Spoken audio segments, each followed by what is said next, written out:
Hello student. आज के lecture में अपन करने वाले हैं युगपत अवकल समीकरण को कर रहे थे ना। तो युगपत अवकल समीकरण में अपने पास दूसरे टाइप का जो सवाल है ना वो और मैं करवा देता हूँ। पहले टाइप के तो अपने सवाल जो इम्पोर्टेंट एग्जाम के पॉइंट ऑफ व्यू से वो तो मैंने आपको करवा दिया। साइमल्टेनियस डिफरेंशियल इक्वेशन होती है, इनको कहते हैं। इनको क्या कहते हैं? Simultaneous differential equation.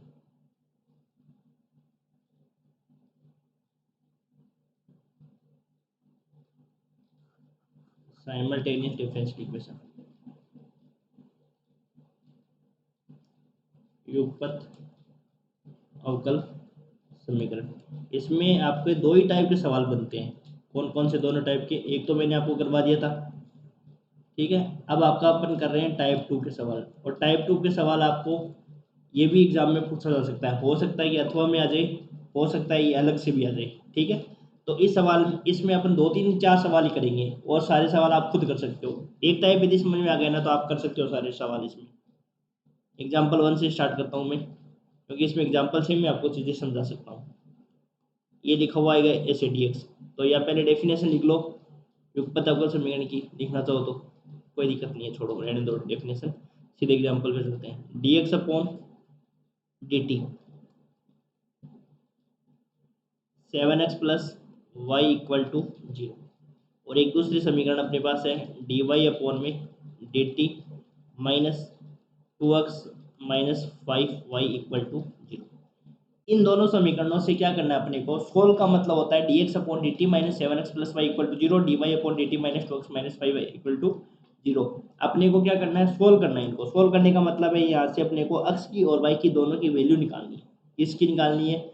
x की और y की दोनों की वैल्यू निकालनी है, ठीक है। कैसे निकालेंगे वैल्यू? इतना इजी तरीका है, ये आपने छोटी क्लासों में सीख भी रखा है कैसे निकालते हैं अपन। उसी तरीके से अपन यहाँ पे अप्लाई करेंगे। देखना आप एग्जाम्पल 1, एक दो एग्जाम्पल आप खुद भी ट्राई करना फिर, है ना।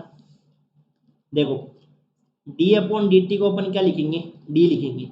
यहाँ पे सबसे पहली बात इंपॉर्टेंट समझने वाली बात ये है कि डी अपॉन डी टी को क्या लिखेंगे अपन? डी लिखेंगे, ठीक है। तो लिखो अब यहाँ पे ये इक्वेशन बन गई d x minus 7x plus y equal to 0। बन गई ये?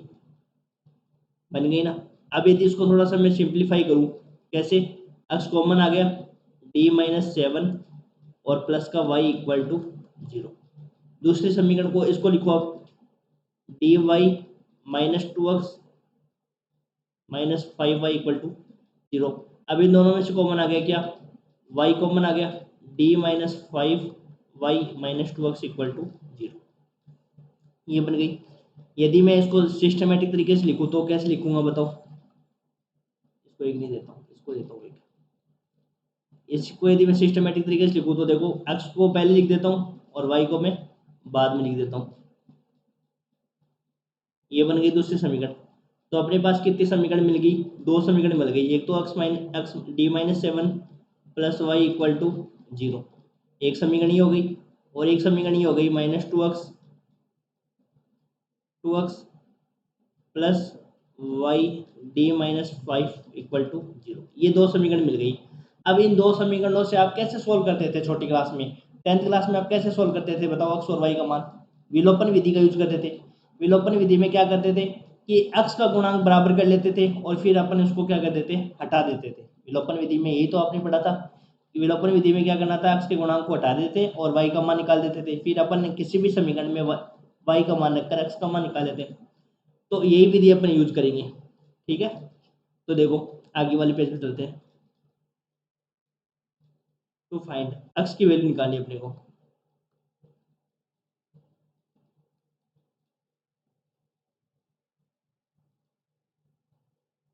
टू फाइंड x की वैल्यू निकालनी है अपने को। तो y क्या करेंगे? हटा देंगे। देखो समीकरण लिखता हूं मैं दोबारा।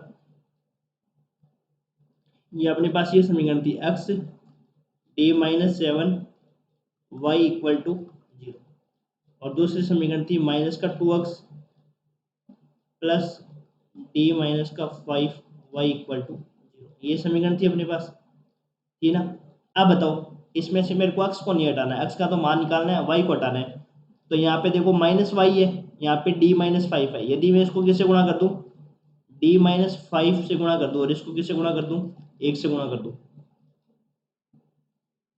हो जाएगा? बताओ। अपने को किसकी वैल्यू निकालनी है? अक्स की वैल्यू निकालनी है। तो अपन क्या करेंगे बताओ?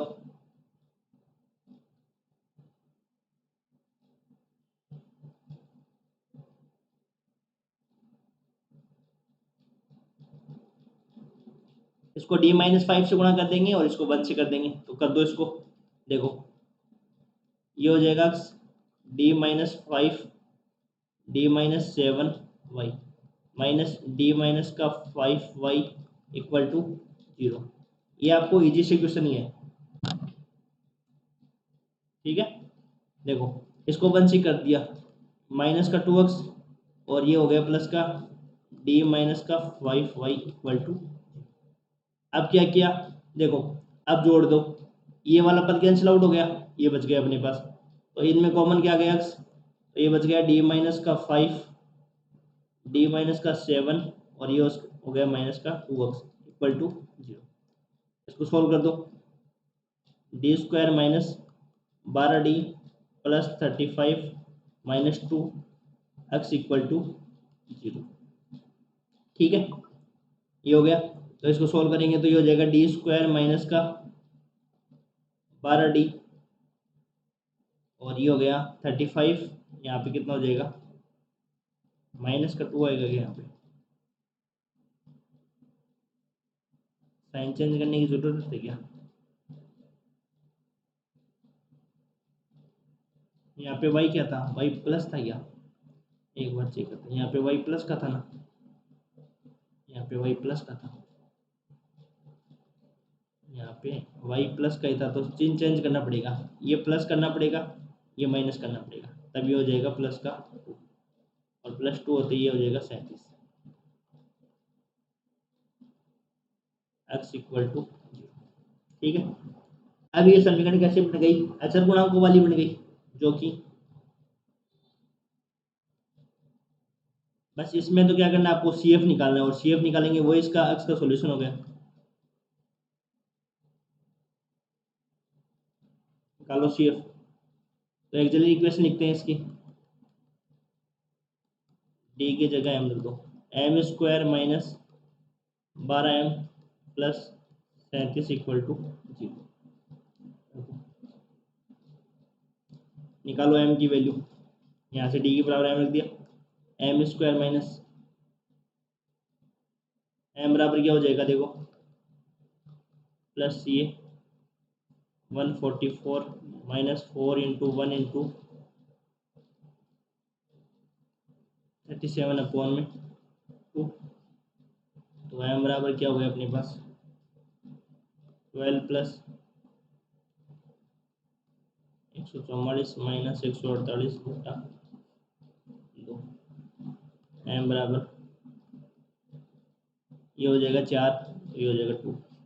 तो ये m बराबर आ जाएगा 6 plus minus iota.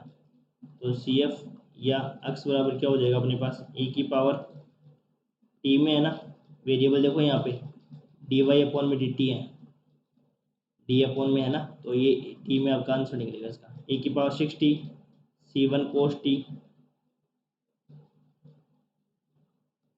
Plus c2 sin t। ये आपका निकल गया x की वैल्यू। अब आपने को क्या निकालना है? y की वैल्यू निकालनी है। ये तो अपने पास किसकी वैल्यू आ गई? x की वैल्यू आ गई, e की पावर 6t। बस कुछ ही नहीं करना, इजी से सवाल है ये। इसमें x और y की वैल्यू निकालनी है आपको और विलोपन विधि का यूज करना है। ये एग्जाम में पूछा जाता है। अब देखो x की वैल्यू तो निकल गई अपने पास। अब किसी भी समीकरण में रखे, ये समीकरण है ना अपनी ओरिजिनल समीकरण, ये रही 1 और 2, इसमें किसी भी समीकरण में x की वैल्यू रख दो और x की वैल्यू रखकर क्या निकालो? y की वैल्यू निकालो। तो पहली समीकरण में रख देते हैं क्या? पहली समीकरण देखो ध्यान से, dx upon dt minus 7x plus y है, तो y तो इधर रख लेंगे और सारे पद को उधर भेज देंगे। परंतु उसमें अपने को क्या चाहिएगा? dx अपॉन में dt चाहिएगा। तो dx अपॉन dt और निकालो, फिर इसमें रख दो, यहाँ से y की वैल्यू निकल जाएगी। तो dx अपॉन dt कैसे निकालोगे? इसका डिफरेंशिएशन निकालो। देखो dx अपॉन dt निकालो, e की पावर 6t को छोड़ा तो यहाँ से क्या हो गया? माइनस का c1 sin t plus c2 cos t और इसको छोड़ दिया C2 sin t, और ये हो गया 6e⁻60। तो यहाँ से e⁻60 कॉमन आ गया, तो यहाँ से क्या आ जाएगा बताओ। यहाँ से डायरेक्ट करें अपन या थोड़ा सोल्व कर लो। C1 sin t plus C2 cos t plus 6C1 cos t plus 6C2 sin t। यहाँ से मैं dx/dt निकालूँ तो क्या आएगा मेरे पास बताओ।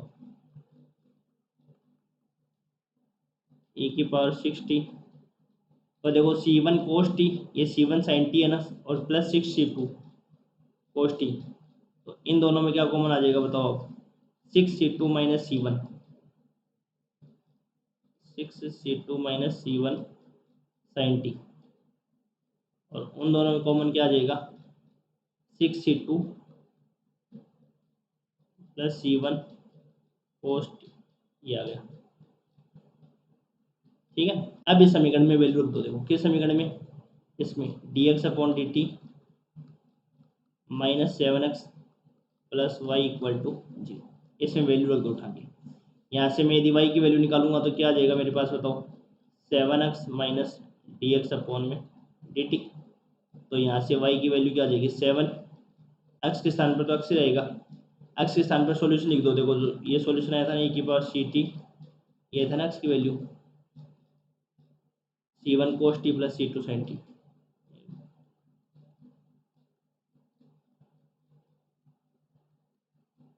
ये रख दिया माइनस का dx/dt के स्थान पर क्या रखोगे बताओ, dx/dt के स्थान पर ये e⁻60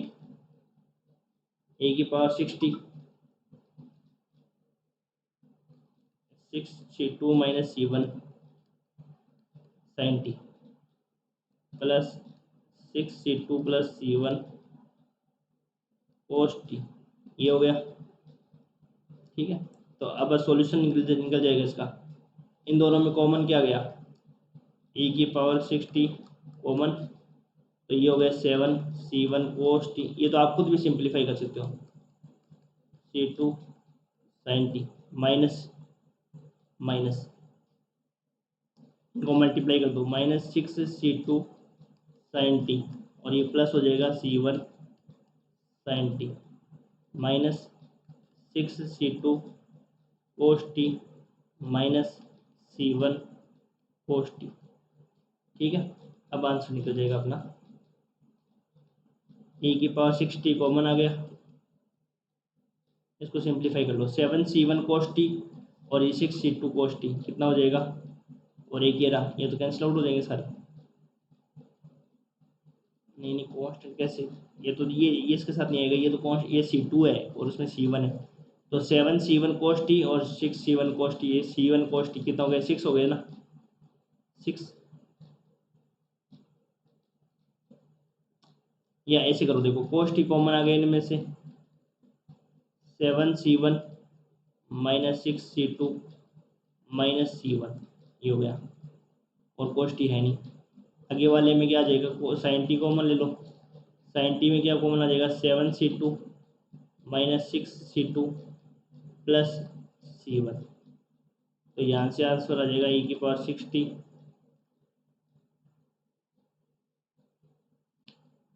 तो यहाँ से देखो क्या आ जाएगा cos t ये हो गया 6C1 minus 6C2 plus sin t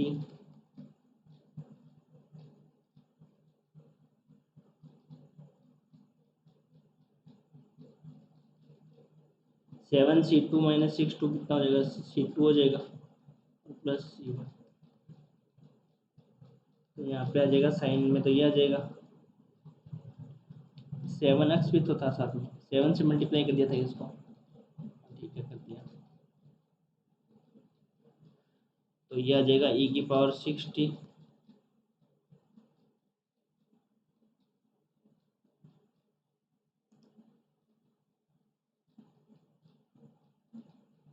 एक बार थोड़ा सा इसको देखो आप, सवाल आपको थोड़ा सा गलत लग रहा है।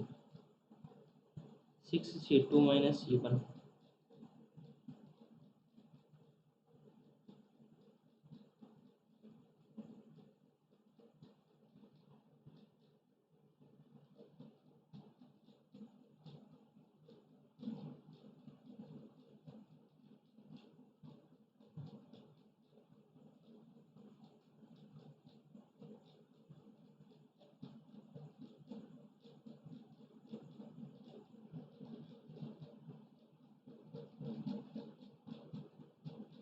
तो दिया ही हुआ है।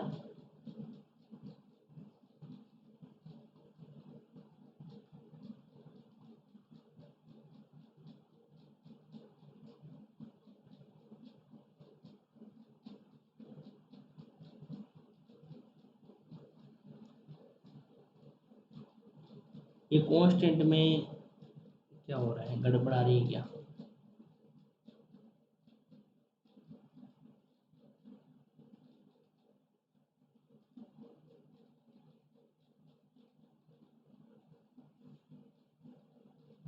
कांस्टेंट में थोड़ा सा गड़बड़ आ रही है इसमें। यहाँ पे ये C1 प्लस C2 वाला सही आ रहा है, इसका C1 माइनस C2 आना चाहिए। या तो इन्होंने कांस्टेंट को C1 C2 ही बोल दिया होगा। एक सेकंड देख लेते हैं, देखो।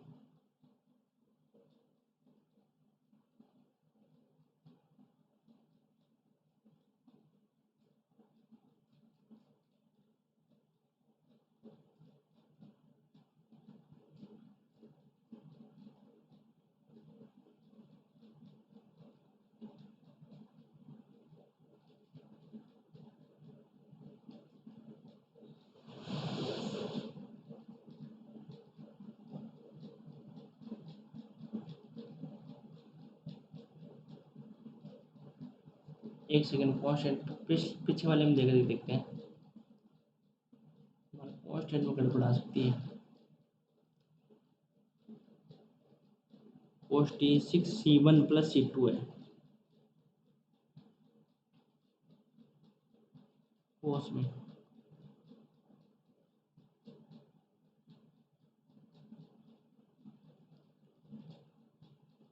और साइन में क्या है?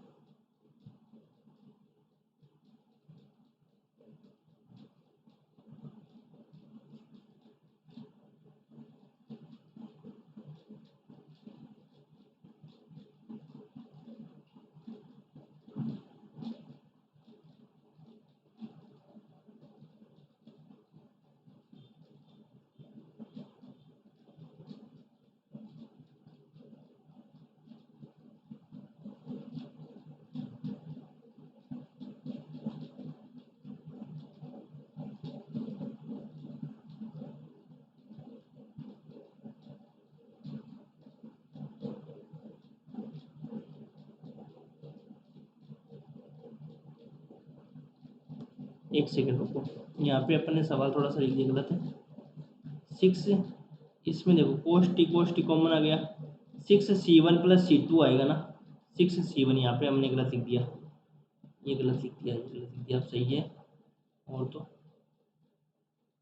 ये 6c1 प्लस c2 आएगा, ये हमारी गलती हो गई, 6c1 प्लस c2, और सब सही है। यहाँ पे देखो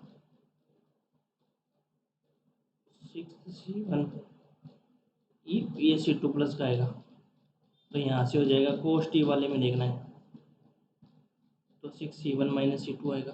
बस इतनी सी गलती है, और सही है अपना। ये c1 आ जाएगा और ये c2 आ जाएगा, तो ये अब आ जाएगा 6 नहीं आएगा, बस अब c1 माइनस c2, तो ये आ जाएगा अपने पास c1 minus c2 cos t, और plus c1 plus c2 sine t. ये अपने पास किसकी वैल्यू आ गई? y की। इस प्रकार से अपने को x और y की वैल्यू निकालनी है। अब एक सवाल और बता देता हूँ, एक सवाल आपको खुद को ट्राई करना है। देखो ये सवाल ऐसे हैं कि आप खुद को ट्राई करोगे ना, जितना ही अच्छा रहेगा। अब करवाने तो मैं करवा दूंगा सारे, पर आप करोगे ना खुद तो सही रहेगी अब चीज़ें। देखो दूसरा एग्जाम्पल मैं आपको बता देता हूँ कैसे करना है। D square x minus 3x minus 4y equal to 0। और एक समीकरण है d2y minus x plus y equal to 0, ये प्लस एक्स प्लस वाई। ठीक है, इस समीकरण को कैसे सोल्व करोगे बताओ।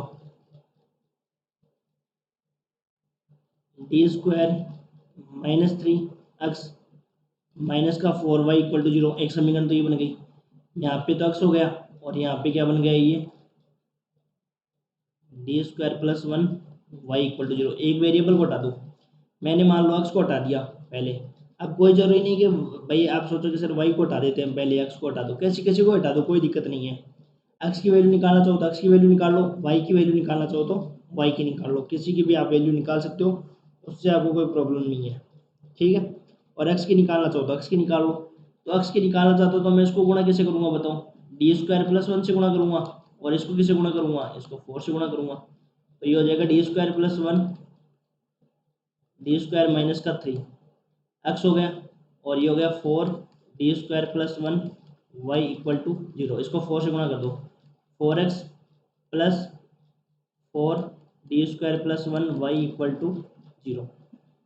ठीक है, ये हो गया 0। अब कुछ नहीं करना, इनको ऐड कर दो, ऐड करते ये वाला पद कैंसिल आउट, तो यहाँ से x कॉमन आ गया, D square plus 1 D square minus 3 और ये प्लस का 4 इक्वल टू 0। ये चरगुणांकों वाली समीकरण बन गई। तो इसको सोल्व कर लो, तो ये हो जाएगा डी स्क्वायर की डी की पावर 4, डी की पावर 4 बन जाएगी,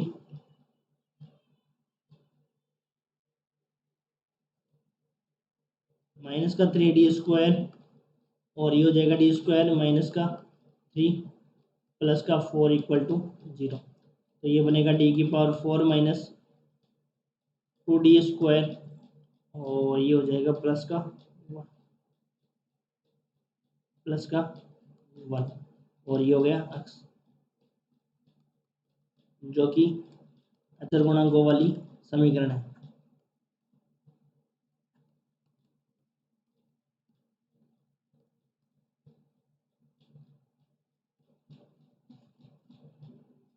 जो कि अचरगुणांकों वाली समीकरण है। ठीक है, अब देखो इसको सॉल्यूशन कैसे करोगे, एक्सिलरी इक्वेशन निकाल लो, m की power 4 minus 2m square plus 1 equal to 0। तो ये m स्क्वायर माइनस 1 का होल स्क्वायर है क्या, m की power 4 plus 1 minus 2m square, यही है ना। तो m के रूट क्या आ जाएंगे बताओ, m square minus 1 equal to 0। तो m बराबर आ जाएंगे अपने पास प्लस माइनस 1, और यही रिपीट करेंगे आपके पास प्लस माइनस 1, क्योंकि 4 रूट आने, क्योंकि 4 डिग्री की इक्वेशन है, तो प्लस माइनस 1 और प्लस माइनस 1। अब इनका सॉल्यूशन लिखेंगे, तो x का सॉल्यूशन क्या आ जाएगा बताओ, x को क्या लिखेंगे अपन, दो दो करके ऐड हो रहे हैं, कैसे देखो m बराबर प्लस माइनस 1 दो दो के पेयर में आ रहे हैं, तो c1 plus c2 x e की पावर t। यदि अपन एक बार ले देखो ये आए तो ऐसे, तो ये कैसे काउंट होंगे, देखो ऐसे 1 1 -1 और -1, इन दो को एक साथ लिख दो, c1 plus c2 x e की पावर t। ये हो जाएगा c3 प्लस c4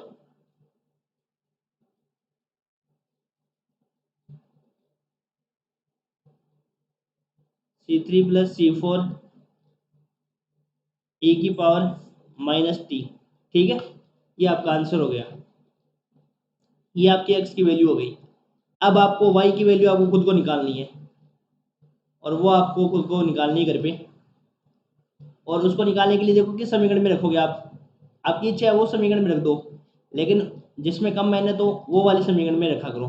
कौन सी में रखोगे, देखो इसमें रख दो, पहली वाली में, डी स्क्वायर एक्स, क्या समीकरण है ये,